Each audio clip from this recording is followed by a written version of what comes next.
Hey everybody, welcome to Acting from All Angles. All right, how's everybody today? We have a really exciting show. I'm very excited about it. We're going to be talking about branding. Hey, Ashley's here. Hi, Ashley. So excited. And JR's here. Woohoo! Good. All right, so today we're going to be talking about going deeper with branding. We talked last week about the 5 different pillars of success in acting: appearance, business, craft, emotional fitness, and a financial fitness. So this is with, and Jake's here, hi. This is with appearance, all right? We've already talked before about branding a little bit. We talked about type, and then we talked about branding, and now we're gonna go even deeper into branding. I'm very excited about this. So first of all, I have to say that a lot of the stuff I'm going to talk about today is actually stuff I learned from Dallas Travers, who is this fantastic acting coach. Coach. I'm going to put a couple of her links in here. She coaches coaches. She used to she was like the actor's complete guide to success and marketing person that you would go to for that. And she's sort of moved on from helping actors to helping coaches because she feels like there's more people that she can help if she helps coaches because they can help actors. So I've actually worked with her quite a bit and she's fantastic. So if you want to check her out, go ahead. So let's dive in. With branding, what we're going to talk about today is we're going to talk about not just thinking about branding as a brand, but what branding is actually is making a connection. Everybody in the industry wants to make a connection. Casting directors and directors, everybody, really. That's what our art is about, is connecting and having people feel stuff, right? So if you think about that for your brand, if you take it from that approach, it's going to really help. Let's see, I'm just going to quote Dallas a little bit. She says that once you've trained, once you feel like you've really got your acting chops together, then 75% of your time should be devoted to branding and marketing yourself. And I think that's pretty smart. You don't want to neglect the training though, because if you do, you can atrophy and you're not going to be as strong as you could when you go into the audition room. And what we're going to talk about specifically right now is how do you create that experience for other people? And what does that mean exactly? So what it means is when we're branding, you want to ask yourself, this is a little formula you can do. You want to ask yourself 2 different questions. One is, and you might want to write this down, how do I want people to feel when they see my work? All right, so think about that. How do you want people to feel when they see you on the big screen or on TV or on stage? What do you want them to feel? The next thing is you ask yourself is, how do I want people to feel when they work with me? So this is slightly different. This is your collaborators, your cast members, directors, producers, people that are actually working with you. And they'll probably be slightly different. So once you have those 2 different words, you can just answer this question. The experience I create for those I interact with is blank and blank. Okay, that's your goal. So you could say the experience I create for those I interact with is excited and inspired, or intrigued and jazzed, or soothed and powerful. So you want to get some really strong feelings that you can offer to people, and it's just built into your brand automatically. So the next thing we want to do is to brand ourselves. We want to find our specific audience. Who would your specific audience be? We just want one person, which may sound counterintuitive. You're kind of like, well, don't I want to go out there to lots of people? Of course you do, but we just want one person as our image, and there's a lot of people like that. All right, Fina's here. Hey, Fina just gave a like. That's right. Okay, so what you're going to do is you're going to create your biggest fan. And this is a little way you can do it. Pick 3 or 4 things in your life that you really like, that inspire you. And we're going to use those as a springboard into creating who this biggest fan would be. So that could be, who is your favorite actor? What is your favorite food, or your favorite perfume, or your favorite color, or what are your favorite locations? What's your favorite kind of art? It can be anything like that. For me, the 4 I would pick is Tilda Swinton, because I love her. I think she's the most amazing actress ever.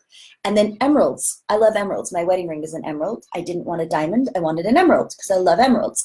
And then Venice, Italy. I love that place. It is so beautiful and inspiring to me. Somebody else likes Venice. Nice. And then the last thing that I really love, oh, Michelle's on here. Hi, Michelle. Is cool lighting. I love stage lights. I love the lights when I'm on set. I love things that are lit beautifully in my home. I have tons of cool lighting. You can see over there. I have some cool lighting. I have fairy lights over the place. I love lights. So what I would do is I would take those 4 things and I would pull images from the internet or just different things and create maybe a vision board, maybe a Pinterest board about those things that inspire me. And from that, I'm going to figure out what kind of person would that be that kind of stuff would appeal to. Who would be my biggest fan? Who would that be? Okay, so you can write down, you can make up a name, you can make up where they live, all that kind of stuff, so that you really know who your audience is and who you are trying to market yourself to. One other thing let me say about marketing, don't think of it as selling, think of it as service. As actors, we are the shaman. We are serving the world with our art. Think of it that way, all right? If you're scared, maybe about networking and have to schmooze and stuff like that, you don't have to. You're just being of service with your talents. Okay, so now we're going to find out who this person is that is going to be our biggest fan. And then we're going to take all of our marketing stuff and we're going to gear it towards them. You might be like, wait a minute. That's going to make me like bend to somebody else and not be myself, which actually isn't true. If you're really pulling these things that inspire you from yourself, it's going to draw out your real self. Because what we want is your most attractive self, your best self, going out there and we're finding the people that will connect with. So, all right. So once you get that nailed down, who that person is, then you can start figuring out how to make your headshots appeal to that person. How to make your headshots, your website. My website, I will show you a link to my website. My website, I'm quite proud of it. It's lovely. It's got a lot of beautiful images in there. It's got a lot of pictures of me. The way my bio is written is very towards my branding. I like this intelligent, sophisticated, but heartfelt idea. And my ideal person would be very sophisticated, very liking really cool, beautiful things. And so that's sort of what I'm marketing myself towards. Now, also, if you don't have a website, I have a lovely Facebook Live about how to create one. So if you want to go there to my blog and look at that, if you want a website, that's a way to do it by yourself, which is really cool. All right, so also think about your reel. How do you make your reel appeal to this person? What kind of music do you want on it as an intro? What kind of font do you want it? How do you want your resume how are you going to do your resume? What kind of font? You can't do a lot with your resume, I know that, but you've got to have it laid out beautifully. You need to have a nice font. You don't want to get too fancy with your font or it'll get crazy and people won't want to look at it. But there's all those kinds of things. Also, how do you want to dress for auditions and meetings with agents and producers and directors? Now, I know that when we audition, we should dress like the role. We don't want to wear costumes, but we want to dress like the role, right? But we might want to throw in a little something of ourselves. Lately, as I've been going to auditions, I've been wearing maybe this little necklace that's really me or whatever. Like you can tell, I like to wear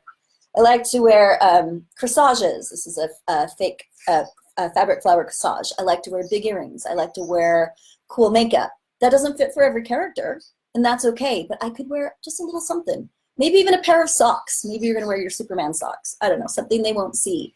But it will help you keep attached to you and your brand. So let's see, let's wrap up here. We're at our 10-minute mark. I like to keep it at 10 minutes. So just to recap, remember, you're a brand, you're not just an actor. I know that's, some people don't like that. They're like, I just want to be an actor. But in this world today, you've got to brand yourself. You don't have to, but it helps when you brand because it gives people a handhold to understand you. It makes you more accessible and easier to cast. I used to always think back in New York and LA when I was auditioning, I'd go into these casting directors and I'd be like, they have no imagination. You know, they don't know what they're talking about. I mean, they know what they're talking about, but why do I have to exactly bring everything in? The truth is casting directors are super busy and they don't have time to cut through our crap. They want to be presented something that they can go, oh, I know what to do with that. If you do that, you're gonna work more. You're gonna get in there more, okay? Okay, guys, oh, Isha's here. Hi, Isha, good to see you. All right, that is Acting from All Angles right now. Next week, we're gonna be talking about business. We are gonna be talking about resumes and how to format them. I am going to have a little resume that you can download and use it, a template, if you want to do that. If you would like a handout from what we talked about today, let me know in the comments. I can whip one up and put one on here so you can follow that process of finding your biggest fan and how to market yourself towards that. And I'll say just one last thing. You may think you're putting yourself in a pigeonhole if you are getting really specific about your brand, but you're not. It'll just help casting people and directors cast you easier. And then once you're cast, you can start doing other roles and expand. This is kind of the knock on the door, getting in there. Got some thumbs up about that too. All right, guys, thanks so much. This is Acting from All Angles. I'm Julianne Lichty Stratton, the creator of Actors in Action Professional Acting Conservatory, where we train actors to have their own fail-proof process so they can rock any audition, callback, or booking. Thanks for tuning in. We'll see you next week. And I will talk to you later. Let me get my cool music back. It's so much fun. All right, over and out. Woo!